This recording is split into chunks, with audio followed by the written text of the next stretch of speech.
Lunch Money Lambert, Jeff Malott. Welcome to the Kayak Bass Nation. Yeah. Welcome to the Kayak Bass Nation. Kayak Bass Nation.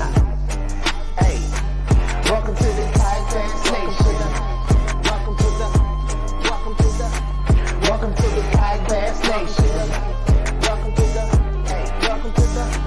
Welcome to the Kayak Bass Nation, where we talk about fishing and competition. It's your boy Ox Pippin, aka Ox Fishing. Don't come over here tripping. Hey, hope you enjoy the show. Jeff Malott, Lunch Money Lambert, Lego. Hey, welcome to the Kayak Bass Nation. Kayak Bass Nation. Yeah. Welcome to the Kayak Bass Nation. Kayak Bass Nation. Hey. Welcome to the Kayak Bass Nation. Welcome to the Kayak Bass Nation. Welcome to the Kayak Bass Nation.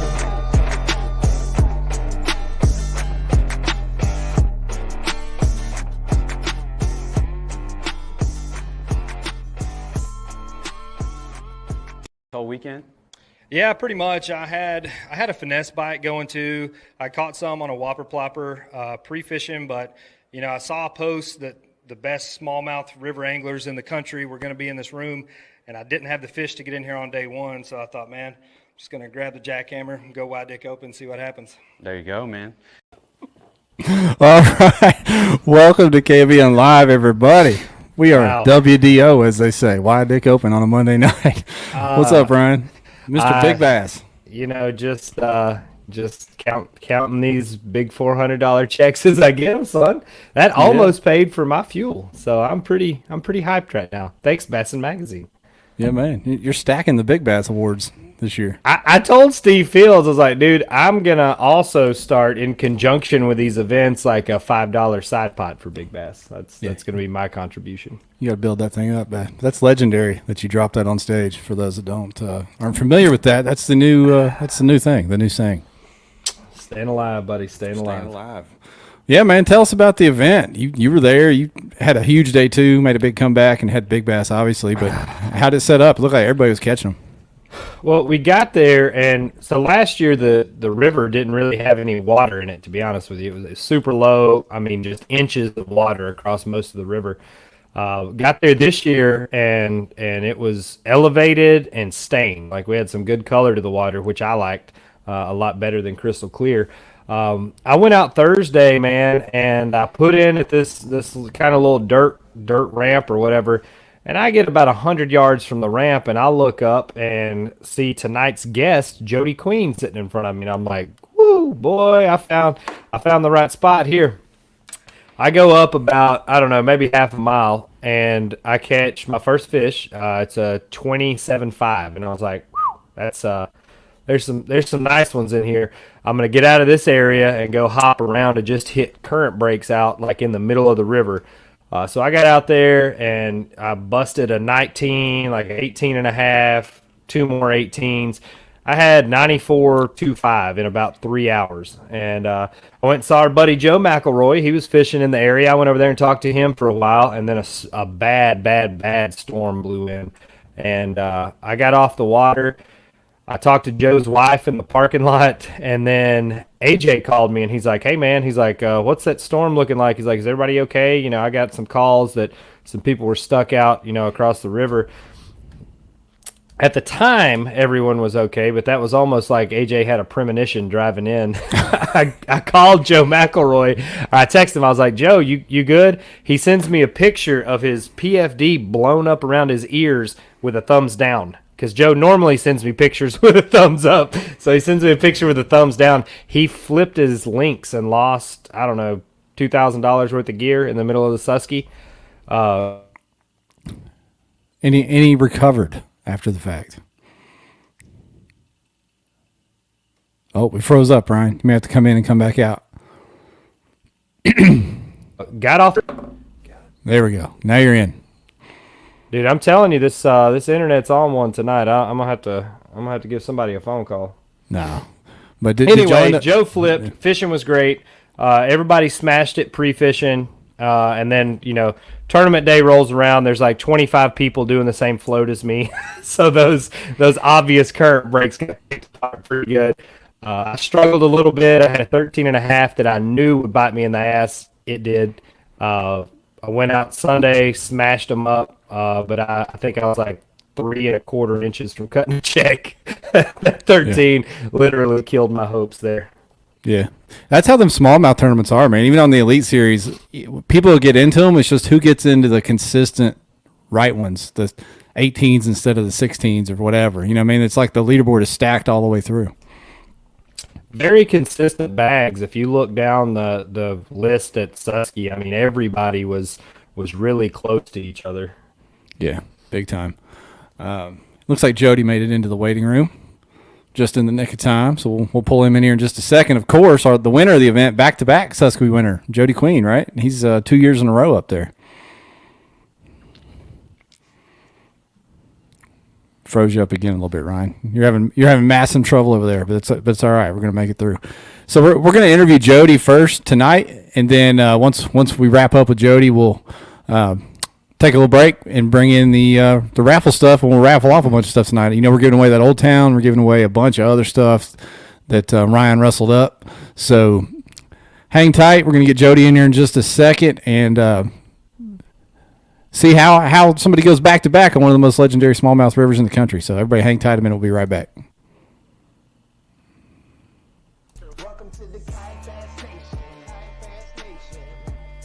KBN Live is brought to you by Western Sun Vodka.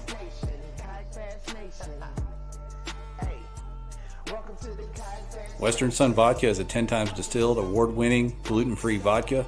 They are independently owned and crafted in Pilot Point, Texas. Welcome to the Kayak Bass Nation.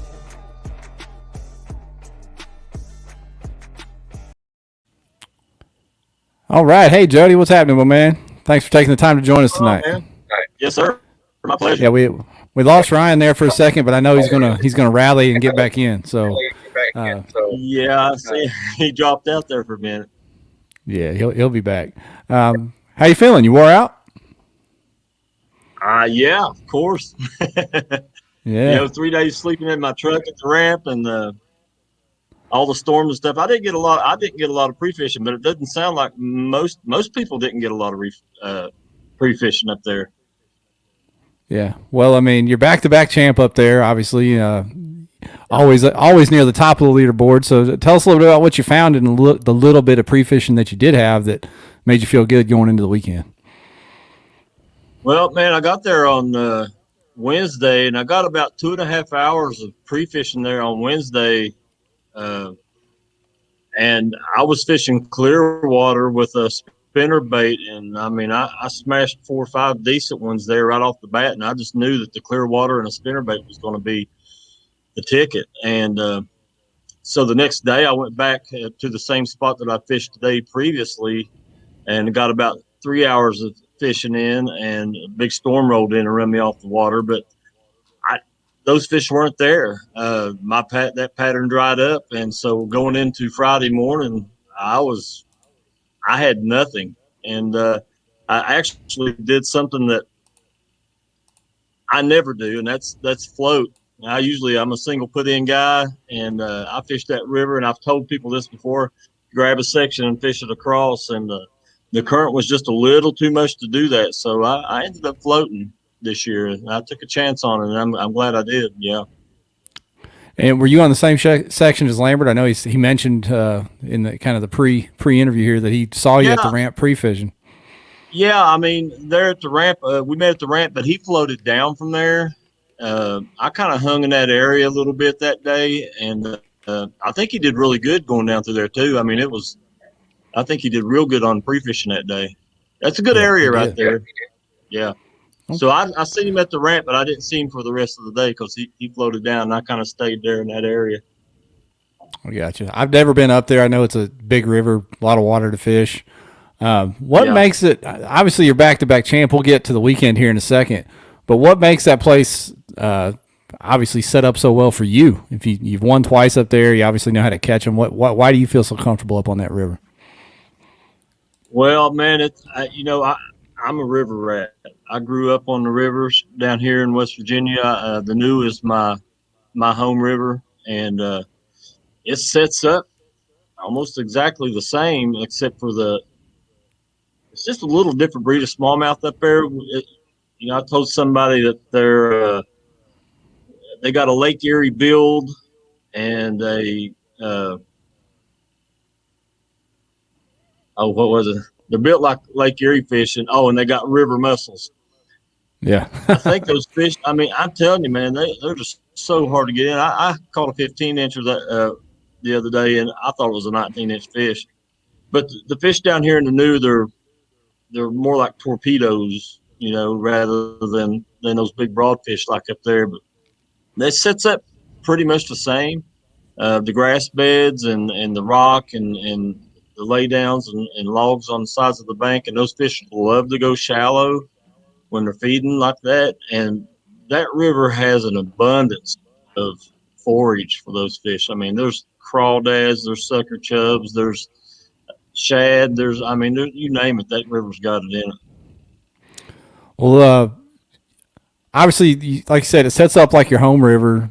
So going into Saturday, what did you think it was going to take to not just win it, but what did you think it was going to take to stay in contention after seeing what it was putting out in pre-fishing? Well, somebody asked me that question, what do you think it's going to take to win this? And I immediately I told them it's going to take 182 inches. I think, just the conditions of the water. Every time that I fish that river, when the water conditions are like that, it's usually a slam fest. And so I figured there would be a lot of people. I mean, the top 10 had 90 inches.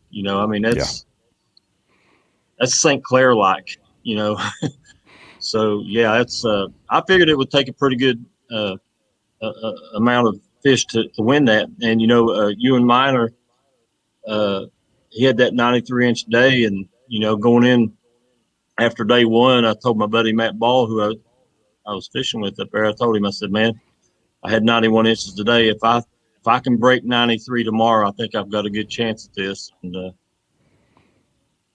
that's what it took. So yeah. You were Mr. Steady. I mean, you were fifth on day one, fourth on day two, and all together number one overall. So you were able to keep up that 91, 92 inch. I pray for that consistency. That's what I pray for in this business. If you've got that, if you can stay consistent, you're going to eventually win one.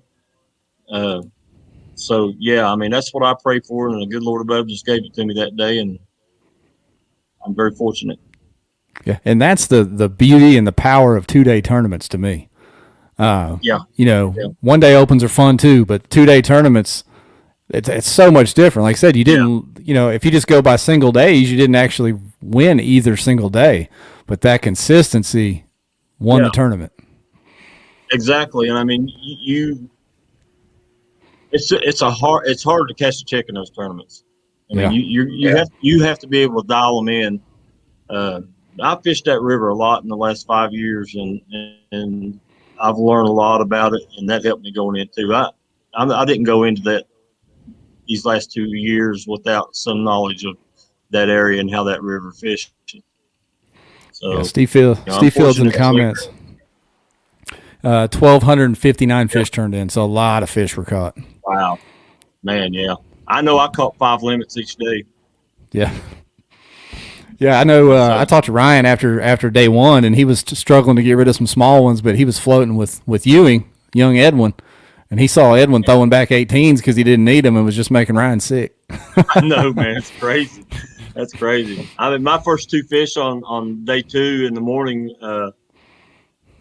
they got off, and one of them I know was a 19. I had him all the way to the boat, and then the other one I know was a 20. I just couldn't do anything with it, and it got down in some brush and just wouldn't come out. That river it gave it up this time, man. It does good. Last year I know that the size, the amounts was a lot smaller, but not all that much smaller. It took 88 inches, I think, both days, or 188 inches, I think. Yeah, from listening to people last year, it sounded like people were just kind of new to the area and frustrated with how low it was. I guess it was a lot lower last year and had a hard time navigating. So, man, anytime you get that mud in that river, that's where those big ones like to hang out. I mean, you got to go get in that muddy water, that stained water. The recent storms we had up there, it muddied up half the river. There's some pretty clear streams that run in on one side of the river, and it kept it clear down the west side. But about a third of the way across, it started getting color, and those fish they were pulling up shallow on grass beds. It was very predictable where they were going to be. That's awesome. Hey, look at there. All right, Ryan's back. We're going to wrap this up, y'all. Thanks for joining us tonight. You got jokes, Jeff. Hey, buddy. Joke. What an adventure we're on here, boys. Yeah. You sound clear and look good. You're good to go, man. All right, well, at least I look good. Did you switch over to the 5G? What'd you do? Dude, I don't know. I don't know if it's my laptop or what. I restarted my router, and then the messages wouldn't open for me to click the link, so I just got on my phone. So here we are. Okay. Thanks, Verizon. Yeah, here we are. We're rolling. Well, Jody was just breaking down the conditions up there and kind of what he found in practice. I was about to ask him about day one and just kind of go through day one for us. So, how to start for you, and you can give up the juice if you want to. I mean, they may go back to the Susky next year. You might not want to tell them too much. Oh no, man! I have no problem giving up the juice, man. That's one thing that I don't mind doing. This is, I don't know if you can see this or not. This is a bluegill. This is what I was using. It's a bluegill with it's called a golden boy. Yeah, okay. It's called a golden boy. It's put out by Z-Man. You see, it's black and gold. Minnows. Okay, yeah. Yeah, it's the minnows. And the reason why I like the minnows, they're a little bit shorter than like the diesel minnows and stuff. And they got that thumping tail for that murky water. And they work really well in that colored water. And the black, of course, and then you got the gold and the gold blade. Now, this is what day one, I was throwing that on I wasn't using that trailer. I was a red bone minnows. And it did pretty good, but it just seemed like the bite was a lot harder. And day two, I changed that trailer out, man, and it worked really good. But I'm going to tell you, there was one chatterbait that was working. It blew the other chatterbaits out of the water. It was like crazy, blew it out of the water, and I lost it on day two in the morning. And it was the gold shiner, the golden shiner with that trailer on it. It was just, they were smashing it. I mean, smashing it. Crazy.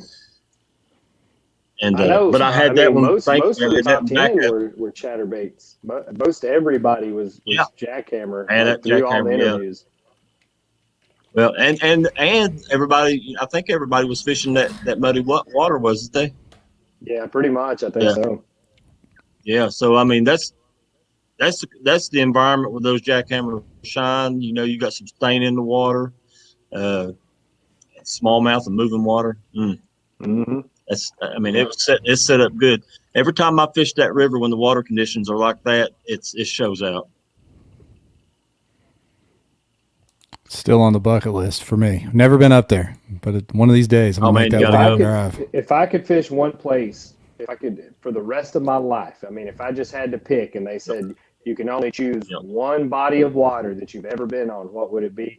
It would be the Susky. I mean, that bite, Jeff, I'm not kidding, man. Like those fish, I've never, ever, I mean, even striper fishing, I've never felt a fish hit that hard. I mean, they smoke it. And you don't know if you got a 15-inch fish or a 21-inch fish on the other end of the line. All of them fight just as hard.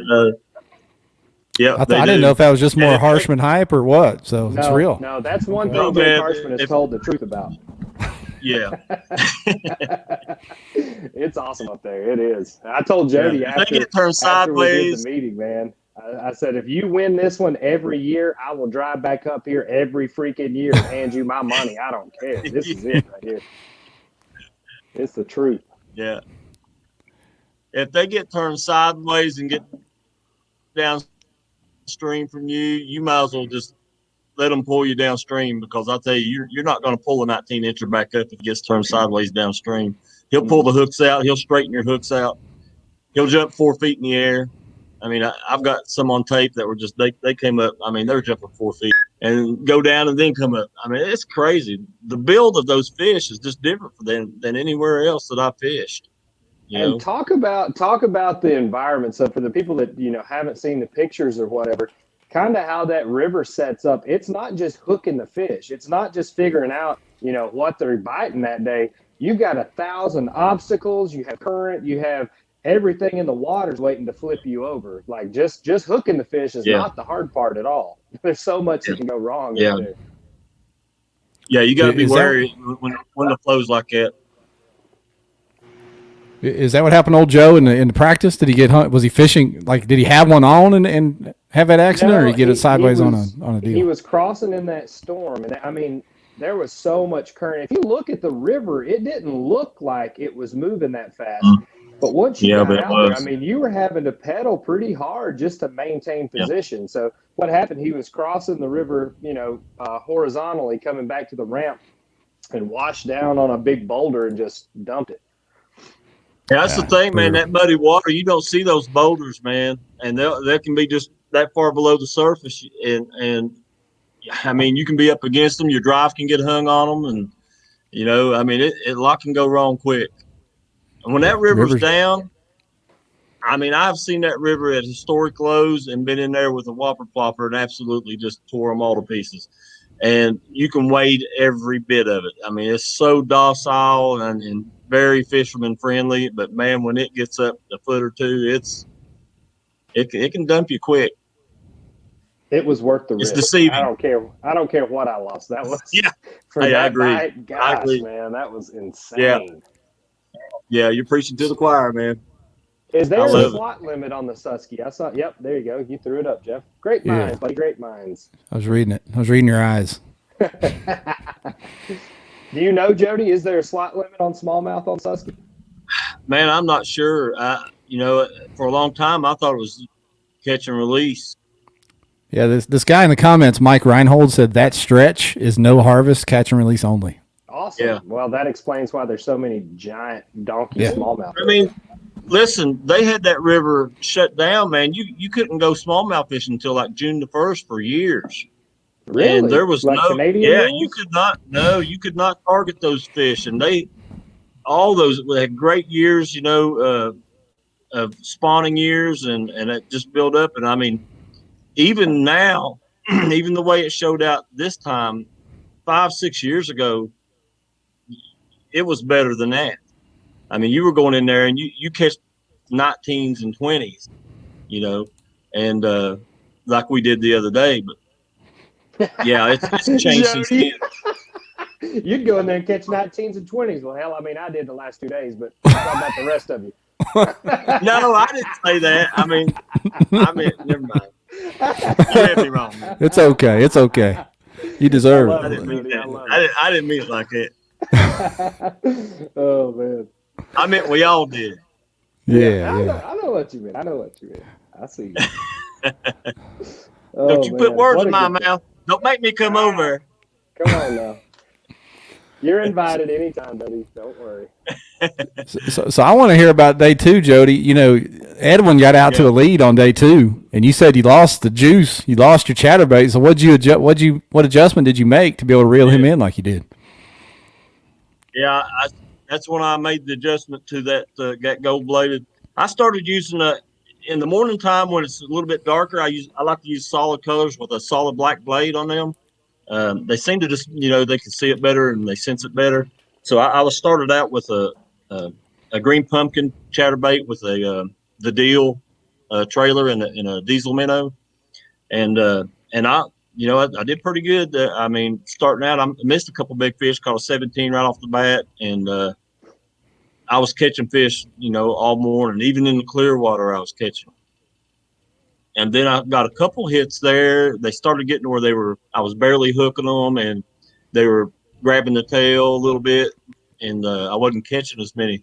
And once the sun got up, I just I switched. I put that gold blade on there where they could see it good, and I put that black trailer on there, and it seemed to do the trick. Immediately, I started catching fish, and they were getting down in them. So I know they were committing a lot harder to that color. Anytime you get those chatterbaits, man, they can be finicky. Anytime you get those little short strikes, change the color. I mean, just go ahead and change the color. Try to stay within the hatch colors if you can, but just try to mix it up a little bit, because just a little adjustment to that particular bait can mean a lot. Yeah. So Dylan Lowry, young baby Dill that stayed with us, Dylan got on pretty good on day one. He had like 88 inches, and Dylan is working hard to punch his ticket to the TOC. Eufaula is one of his favorite lakes, and he was throwing the golden shiner, and he was telling us about it. And one of the funniest lines of the weekend, we're all sitting in the garage, and Edwin is staying with us, and we're all talking, well, what do you get bit on? What do you get bit on? And Edwin says, all I throw is white spinner baits, white jackhammers, because I mean, what color's a shad? And we all just fell out on the floor like, how many white shads you seen running around out here? But I mean, hey, you can't argue with the kid. He went out there and busted him on a white jackhammer. And I'm not gonna lie to you, I definitely tied on a white jackhammer on day two. Yeah. I reckon. Yeah. I used one for a little while myself, man. Guilty. But I'll tell you what, I was catching I'll go back a few tournaments here. A few years ago, I was in a tournament. I think it was a national championship, and all that water stained down there, and we had some rain on one of the lakes down there, and it was pretty muddy. And I was throwing a jerkbait and hammering them. And a buddy of mine come up and said, "Man, how are you catching those fish on a jerkbait in muddy water?" If you think about it, those fish know what shad look like in muddy water.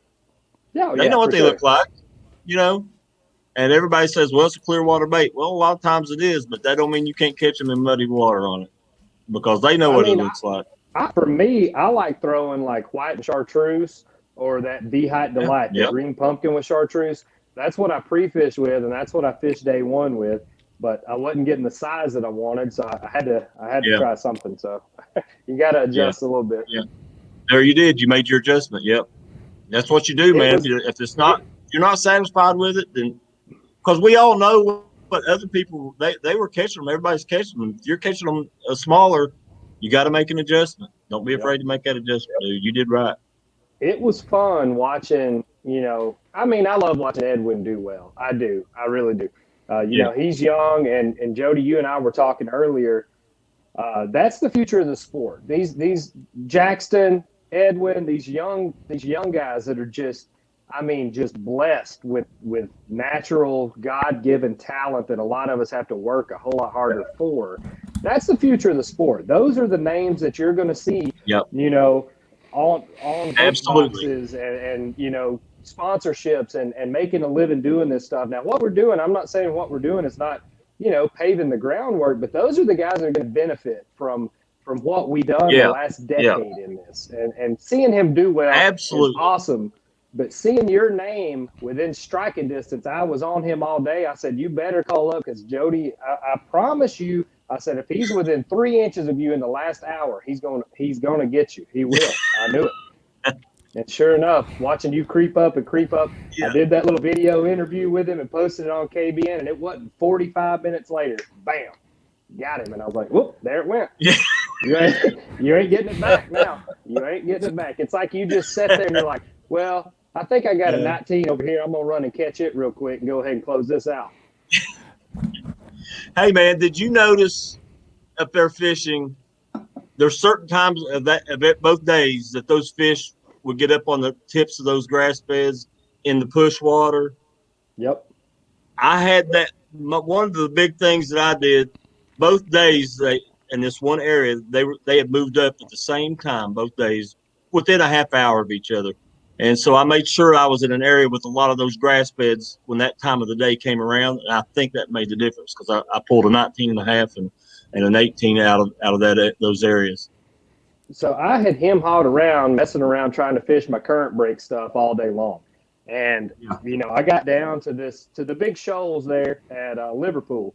the big set of shoals. Yep. I like that area. I like the current. There's a lot of oxygenated water.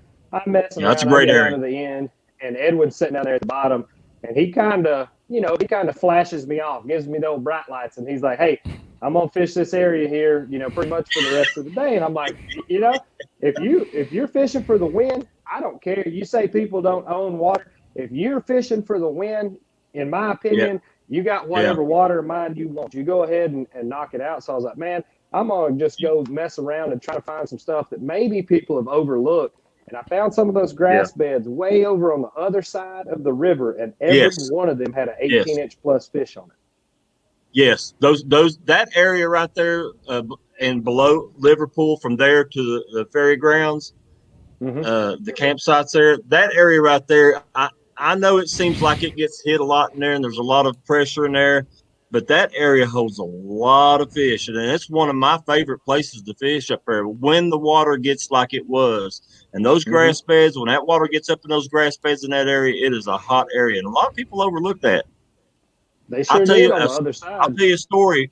4 years ago, I was up there, and I was standing in one spot. I caught 9 fish over 18 inches without ever moving, and I caught them all in an area that was big as this living room I'm sitting in. And and a couple of them were in the 19-inch range. They stayed on one spot. That area holds a lot of fish, and sometimes they bunch up in there, man. And I'm telling you, if you hit one of those spots, you can get right fast. Yeah, I do believe that. I wish I would have hit it on day one instead of I skipped right by it too. I looked over there, I thought, there ain't nothing over there. Boop, kept on trucking to the next set of shoals.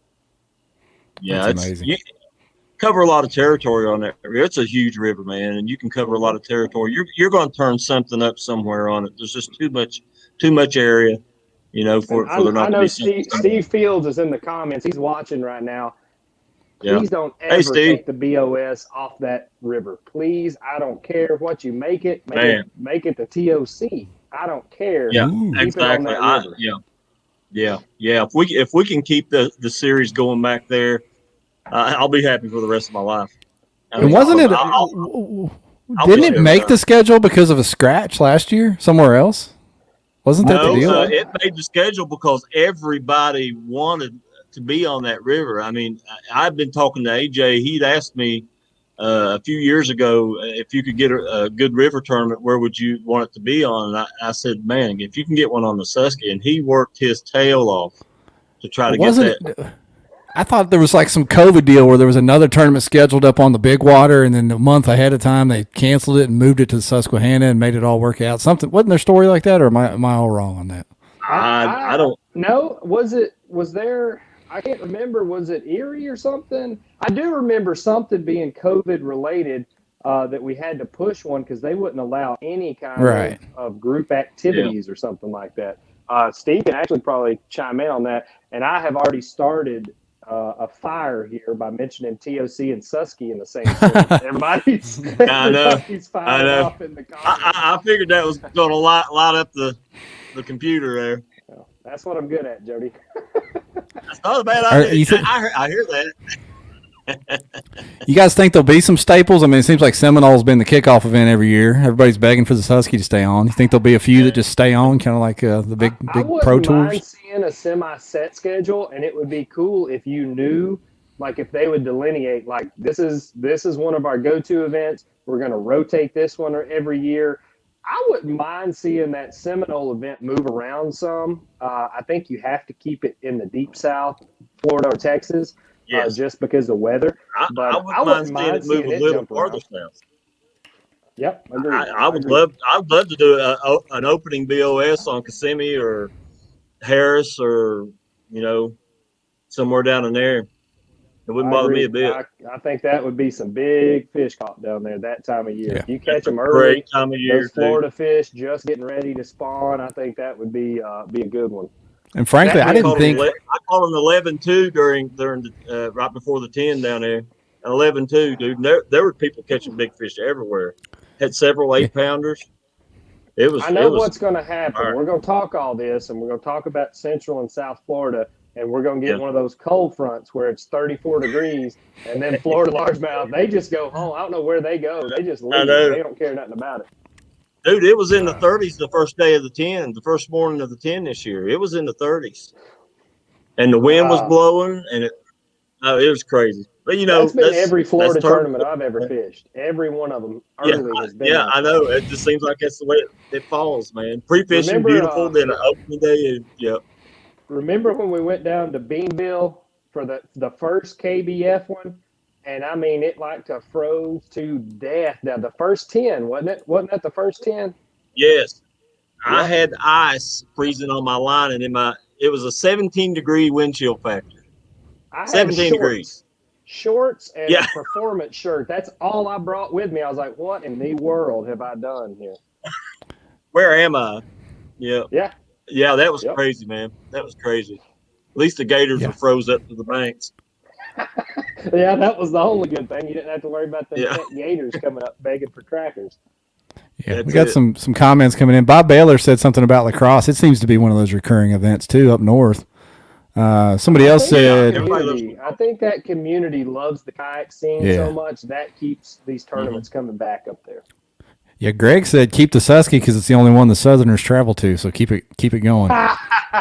Well, that's because those big smallmouth, man. A Southern boy will drive for a big old smallmouth. I promise you that. Yeah, yeah. And the cool thing about that river, I guess, is that you're not as worried about you go to St. Clair or Erie or whatever, and if the wind gets up or whatever, it can blow you straight off the lake.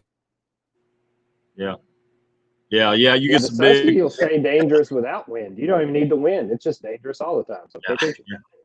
I tell you what, I've seen the Susky with when the wind blowing it straight up against the current. I've seen it get dangerous out there in those big wide areas, dude.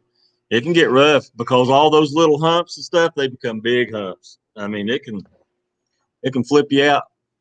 I encourage everybody that is not familiar with this area or this tournament.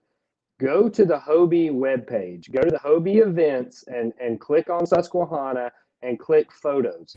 Steve Fields is out there on a camera boat all day long. You have to get an appreciation for, number one, the size of this river, but how beautiful it is. There's these huge boulders and rock formations, and it's just a big, wide, flat river that curves like downhill through the mountains. I mean, it is awesome. It is. Yeah, it averages 3/4 of a mile wide, and there's some spots that reach a mile wide. Yeah, it's a huge, beautiful river, man. Love it. Yeah. You guys hear and see me okay? There was some sort of StreamYard hiccup there for a second. You froze for a second, but you're good. I like it. Yeah, I don't know what happened. Yep, there he goes again. Thunderstorm warning, but we're all right. Moving on. Yes, Brad Oswald said spotted cow is what keeps everyone coming back. That's why we got to get Ryan to go up to La Crosse for some of that spotted cow. Buddy, my home office for GE is in Waukesha, Wisconsin. Oh, that's right. I've drank my weight in spotted cow. Okay, never mind. You know that. I should know better than that. Weight, actually. Yeah, don't worry. I got that down. I got you. What's next on your list, Jody Queen? You have, I'm not trying to say that you haven't been after it this year by any means, but you just punched your ticket to the TOC, and I know, man. This is your best finish. What's it next on the list? You gonna make a run at AOY? What are you trying to get into? Yeah, I mean, if it happens, it happens. I mean, I've got 2 more terms with the Hobie series that I can come up a little bit. This one brought me up quite a bit, I'm sure, but I'm definitely going to La Crosse, and I'll be at Pickwick also. But my next tournament's going to be with the KBF down on the what's that? Oh, Kentucky Lake. Kentucky Lake. I don't even know where I'm at half the time, man. You expect me to consult my schedule up here? Let me. Well, I'm sorry. I should have sent you a predetermined list of questions. Let you do your homework on it first. Yeah. Let us as soon as I learn to read, I'll do that. No, it's going to be Kentucky Lake. As many pairs of glasses as you've got, you better be able to read. Yeah, I've got 4 pair out the cleaners right now. I'd have more on. I thought about putting about 5 or 6 pair on my face when I come on, man. How do we not have a signature series Jody Queen glasses line yet? That doesn't make any sense. Everybody's been talking about boats and everything else. We need some glasses. Come on, Shady Rays. Come on, Shady Rays. Get your act together, man. We got somebody to talk to about that, Ryan. We got somebody to talk to about that. Yeah, maybe. we'll handle that. Don't worry. Sit tight. We'll get you some. Yeah, that's How awesome. you feel Kentucky about Lake, man. bifocal sunglasses? It's gonna be hot down there, man. And Pickwick and the Hobie's gonna be hot. You know that. You think it's going to be a shallow bite? I know. Traditionally, you've caught fish in the heat in those feeder creeks and whatnot with that cooler water coming in. Do you think they're at Kentucky Lake at this time? Do you think that there's going to be any sort of ledge factor involved? There should be. I mean, if you were asking me 4 years ago, I would have said, you better believe it. It's going to be one out there. And then I've seen the last couple of years, man, I've seen that bite go down so much. And I don't know. I mean, it's anybody's guess. But, if you ask me, the sensible answer would be yes. But I'm not sure anymore. Because it's the ledge bite. I'm excited to see how it turns out. I love fishing up there. I love the lake. I love the communities. I want to see it make a comeback. It's 3 hours from my house. It's on the Tennessee River. There's not one reason in the world I shouldn't love that lake. But that bite fell off so bad. I'm telling you, I was miserable. The last two tournaments up there, I was just, angry. I did not enjoy fishing it at all. I know. I was up there pre-fishing. It was 94 degrees. The heat index was 106. And I mean, all I wanted to do was get out of the boat and lay in the water. I mean, when it gets like that, it's rough, man. Better get that morning bite and get it done quick. I'm hoping we get a cold front for Pickwick. Jeff is coming down for Pickwick. I'm hoping we get a cold front. And it makes things at least comfortable. I'm good till about 10:30. You can get hot after 10:30, but give me till 10:30 to have a good time. That's the fun part about lacrosse. Going up there in August. In the evenings, it'd be 50, 60 degrees, depending on. Yeah, man, it's nice and cool. I know, right? Hey, one of the big things. Tournament? End of August, end of this month, 28th, I think. 28th. All right. So, the wheels are turning. The thing I like about lacrosse, and when you say hit it up there, there's like 14 different kinds of grass. I mean, have you ever noticed that? I mean, it's just. They're all different. It's all different up there. And you can go from the largemouth to the smallmouth in a short paddle. I mean, according to where you're fishing. I mean, that place has got it all, man. I love lacrosse, and I'm with whoever said let's keep that one too. I mean, yeah. I mean, I've never done. It's a great turnout. Yeah, I've never done great in a tournament up there. I've done okay, but I love going up there every time. I've been up there a couple times, and I love it. Oh yeah, I love it. I love going up there. Yep. It's a cool place, cool town. Another one of those good, and it's a river. Yeah, and they seem to embrace us as kayak anglers up there, too. They like us up there. Yeah, well, it's big up there, man. You got Bend and Branches is right there. I think we're finding more and more communities that are really taking a notice to the impact these kayak tournaments have coming in. Yeah. Me and Charles went out. We went out just to some random. I found some random like Joe's Bar and Grill out there, and we came in and we kept that poor old man there till 10 or 10:30, and he used to work on the railroad down in Tennessee, and we sat and told stories for probably 4 hours. And I mean, and he said, listen, anytime you want to come back, you write my number down. He said, I'll stay open as long as you want to, and you can have as many people as you want to come in. Yeah, and a lot of those places on the Susky, they've been shut down. A lot of restaurants have straight up closed because of COVID. Yep. And he said, I don't have the business, or I would have been open later tonight because I had 12 more people coming to meet us, and he had already turned the grill off. I mean, stuff like that, we can make a difference in this, and think about that as traveling anglers.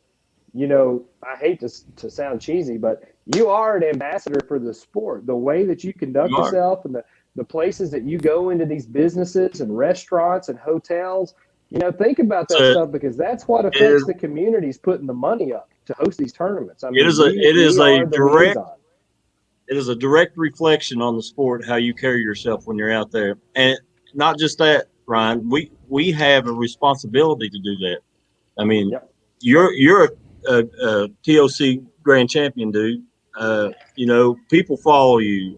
People follow the young guys in the sport, the Jackson Orrs, the Cody Miltons, the Russ Snyders. I mean, those guys, they draw a lot of interest. And so how they carry themselves, and they all carry themselves well, is a direct reflection on where we want the sport to go.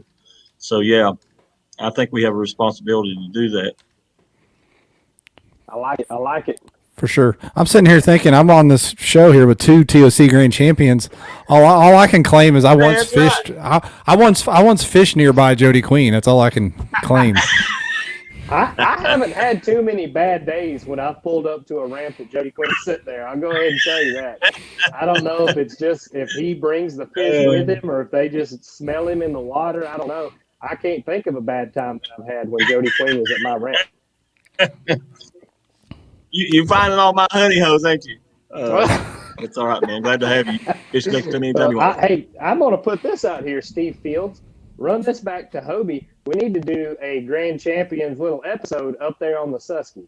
Oh. Turn us loose, throw some cameras out. Let's get that done. Made for TV right there. Let's do it. Shoot, yeah. That's good stuff. Good stuff. Any more questions for Jody before we get him out of here? I know that people are anxiously waiting for the big giveaways we're going to do tonight. Jody, you're welcome to stick around as we do that if you'd like. It's going to be fun. I sure will. Yep. I like it. And I saw Russell Johnson in the comments. Russell's a huge advocate for the Susky. Obviously, he loves the river. Russell, I met him, it's been a few years ago at the Classic. I recognize him, obviously, from social media, all the stuff he does. I think it was Los Buzos, that giant rooster fish he caught, was the first time I was like, whoa. Look. I mean, and then I noticed his name at the national championships and got to, I wanted to go meet him. Like, you see these anglers from across the country that you don't get a chance to fish next to a lot. And I saw him at the Classic. He was working a booth, and I had to go introduce myself, and I'm so glad that I did. Russell is one of the most genuine, giving people that I know. And Russell is a Russell. I love it every time I see you. Yeah, Russell's a fine human being, dude. He's one of my favorites in this sport, man. He's just a great guy, sensible guy. I mean, he's a great family man, and I love his kids, man. I drew a picture of his daughter for him a couple years ago. And when I'm not doing this, I'm an artist. Gracious. So, man, she's so beautiful. She didn't get nothing from Russell. She got That's what I told him. I told him that. I told him the same thing. I said, daggone, dude. Was there a milkman in the family or what, dude? Oh, boy. Oh, my goodness. Jody with the heat tonight. I love it. Dude, he's subtle about it, though. Real subtle. Yeah. Perfect. Perfect comedic timing, Jody. Oh, all right. I practiced before we come on. Let's get into this. Let's give some stuff away. I loaded 1,016 names into the wheel of fame and fortune right here. Some of the Tourney X nicknames. Yeah, there's some. I mean, what'd you think about that, Ryan? I know you had to manage what was the largest online tournament ever. But, I mean, what an impact you had by putting this together and the community had as a whole. I'm still managing it. And just so everybody knows, I just got back from the Susky about 4 hours ago. I'm going to start shipping out prizes to the winners this week. I have, all kinds of stuff. Hold on. I'm not leaving. Don't worry. I'm not gonna disappear again. But we have the Kayak Bass Nation JT's champion belt here that we're giving away. It also has Ike and Jordan Lee's logos, as well as Old Town, and then Jason, who was kind enough to he actually donated the belt for this tournament. So thank you, Jason Willis, for that. But all that stuff's going to be shipping out. I have this list of names that we got over. I'm going to be assigning prizes as far down the list as we can go. I have boxes piled in my living room of prizes, so I'll be shipping those out this week. Thank you for everybody that participated, and everybody that signed up is entered in this random drawing that we're about to get into. Yeah, and I looked at the standings, and it was like, I think 100 people went over 100 inches or something like that. Oh, yeah. It was crazy. Crazy. What was 121 and a half or 121 and a quarter that took it, and that was a last day cull. Right. The guy had 225s in a month, not in his life, in a month. Not in his life, a month. Here, I'm going to throw it on the screen real quick. It's crazy. Yeah, there it is right there. And everybody thought Derek Miller had it in the bag with all those 24, 5 24s. Derek Miller had it in the bag. I had 5 24s. I have two amazing from two of the pros that really stepped up immedately. These guys are the top of professional fishing. They're like, hey, I want in on this. What can I do? So I was like, hey, buddy, I got an Ike piece of gear or a Jordan Lee piece of gear. I was thinking it was over with.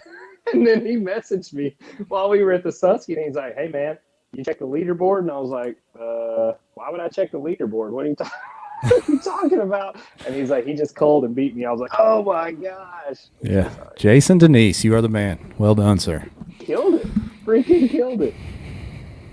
I want to know, Jason, if you're watching, if you're in the comments, were you sandbagging that? Were you just kind of waiting until the lights were going down to throw that one up? Let us know. Yeah. Awesome.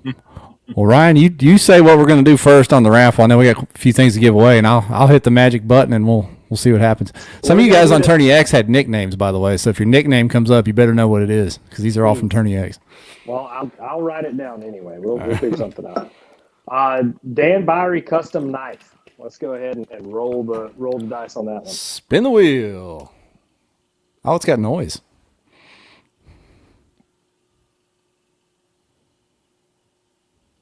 Get a picture of Vanna White over here. I know. Henry Vegian. Oh, we know that guy. We know The that veg. guy. The veg. Round of applause. Way to go, Hank. I like that, Ryan. Come on down. I won't have any trouble tracking him down. So this next one, this would be a great kind of weekend getaway for you and the spouse or you and the kids. My buddy Daniel Lyons, aka Pro Neighbor, donated a weekend stay at his Airbnb, Lake Haven on Chick, and we will take you fishing. We can do a bass boat trip, we can do a kayak trip, whatever you want to do. But we're going to go ahead and raffle that one off. So spin it, Jeff.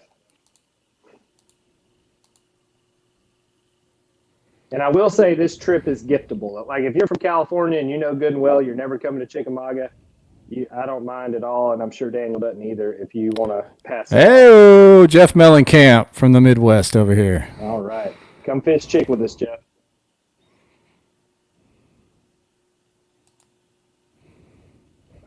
The next one is a 30 amp hour X2 battery. All right.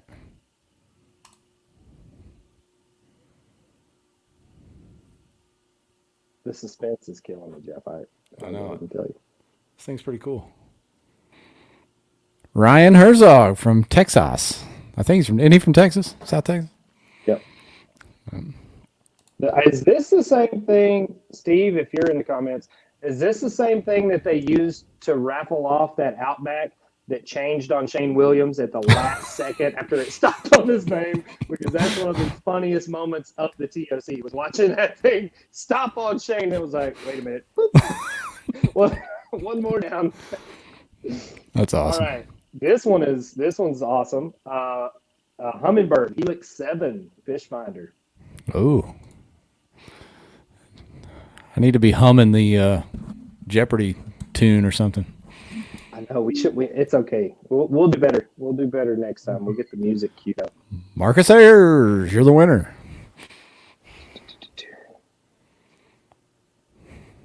Sorry, I'm blind. I need some of Jody's glasses.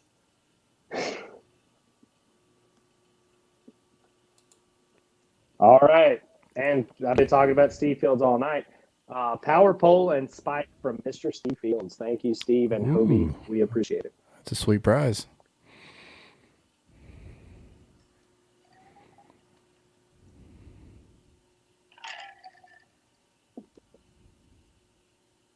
Matt Campbell. Nice. Good job, Matt. I'm trying to see those tiny names on the wheel, but I can't see them as they spin. Let me know if you can pull that off. We need to talk. All right. And another Matt Matt Ball, who I think Jody Queen knows, he got us hooked up with this Orion cooler to give away. Another good dude right there, man. That is a good man. If I don't get a Matt Ball hug at a tournament, I don't even want to go. I'm to that point. Like, if he don't hug me, I'm like, what'd I do? Are you mad at me? What's become my staple in life. Michael Bray, Ryan. Young Callie in the house. And I want to thank Mr. Bray because he was instrumental in hooking up some of this stuff. The Ryan Cook deal, he lined that up. Good kid out there. All right, I don't know what order we should do this in. I just got this in the mail today, so we won't save it for last because it took this guy a minute to get it to me. I have in my possession this little jersey here, right? All right, little autograph, nice. Jordan Lee. Oh yeah, man! Classic champ. The young goat himself. Donated us a jersey. I hope you're super skinny if you plan on wearing this because it is tiny. So Edwin can get it. Edwin could. Listen. Anyway, spin the wheel. That's on the story. So we're sitting there at dinner, and I take a picture of Edwin and post it to some friends. And Lee Rose Koza says, "That's my shirt he's wearing." Edwin was sitting at the table with us wearing Lee Rose Koza's tiny little T-shirt. Little Edwin. Long. So Kyle Misk Emmons is going to wear Jordan Lee's tiny little shirt. So here we go. Kyle, you're probably going to have to message me because I'm going to butcher this. Put it in a frame. All right. Okay. All right. Motor Guide XI3 kayak trolling. That's big. Big stuff here.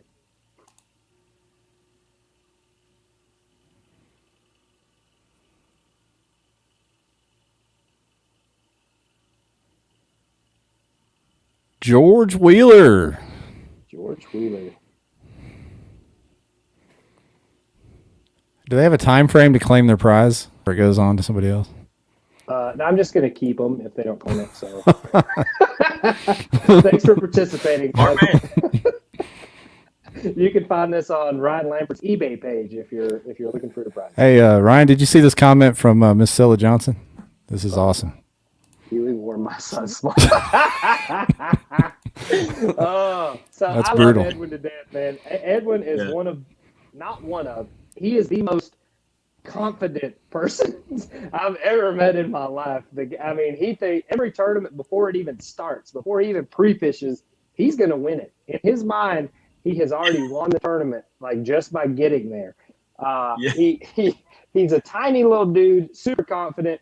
We're gonna get him some stage presence, develop his personality a little bit, maybe teach him some rhymes or something to do on the microphone up there. But I got to meet his dad.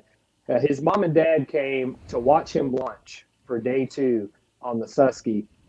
His brother fished a pro tournament because apparently their entire family is just studs catching fish. But I got to meet his dad at the check cashing ceremony down there, and he comes up and he's like, "Are you Mr. Lambert?" I said, "Well, nobody's ever called me that before, but I guess I could be." He's like, "Does my son call you that?" And I was like, "That's an awkward question. What is that? Who's your son?" And he's like, "Ewing Minor." I was like, "Oh my gosh!" I was like, "Man," and he's like, "I thank y'all for taking him out on the road and making sure he's taken care of and has a place to stay and stuff." And like we said earlier, that's where the future of all this is going. But he is a tiny young man. We're going to try to beef him up a little bit in case he ever gets in a skirmish where he needs to defend himself. I will say I'm proud to see he has a Tourney X profile pic now. He's come a long way on that end of things. And Scylla pointed this out. He car tops. It's actually a PA-12, but he car tops a pro angler on top of a Tahoe to all these tournaments. So he's at least resourceful. Yeah. Always got willpower, man. That's it. He does. You can't tell him no, I promise. That's good. For the grand finale, Jeff, we got one prize left. I'll let you tell us about it, Mr. Old Town. Yeah, you guys we're going to spin the wheel for an Old Town Sportsman MK, which stands for Minn Kota, powered by Minn Kota 106. That is not their spotlight version of the motorized kayak, but it's the drop-in motor, the MK. And I'll tell you one thing about the MK, Ryan. I don't know if you know this or not. It actually will chop through pads and weeds. How does it do that? It's just got a different prop and motor on it. It'll eat up some weeds and now not big grass mats, but pretty good thick pads and weeds. So, Old Town MK. We're gonna spin the wheel for it. Thank you, Old Town. Seriously, yeah. That's awesome. Thank you, Old Town. So much thank you, Motor Guide. All the sponsors. I mean, this is awesome that these were donated as raffle prizes. I mean, that speaks volumes to the support of the community and the drive. This is what gets people to participate in this stuff. A lot of people are from areas that they know they don't have 120 inches sitting out in the backyard. So for you guys to sign up for this and support this cause, I truly appreciate it. I really do. Thank you to the participants and the sponsors. Roll that beautiful bean footage. Roll that bean footage. Here we go. Bean footage. If it lands on me, I'm keeping it. So y'all can. Jared Herndon, come on down. All right. There we go. How about that? That was awesome. I'm happy with this. This turned out really well. And no offense to the guys that absolutely smashed the fish, but I'm glad y'all didn't win any of these raffle prizes. I want to fight it out as much as we can. I was nervous. I was like, man, if one of these dudes, if they go out and crack 125 inches and then win the boat, I'm going to feel a little bad. No, that worked out just right. Thanks everybody for participating. Jody, as I said before, you're one of the people that I truly look up to in the sport. You carry yourself like a professional all the time, and you are the best river angler that I know, and I'm glad to say that. Thanks, man. I really appreciate that. I'll try to do my best. Good one. Awesome night, tons of fun. Appreciate everybody's support in the comments, watching tonight, and just in general with the Safe GT tournament. What an amazing couple weeks it's been. But yeah, Mr. Jody, thank you for taking time, sir. I know you're wore out. We're gonna wrap this thing up and get out of here. Thanks for having me, man. It's been a real pleasure. I appreciate you. I'll see you at Pickwick, buddy. I may now see you at lacrosse after hearing these stories. Good, man. That's good. Yeah, man. All right. We're out of here, guys. See y'all. Take care, folks.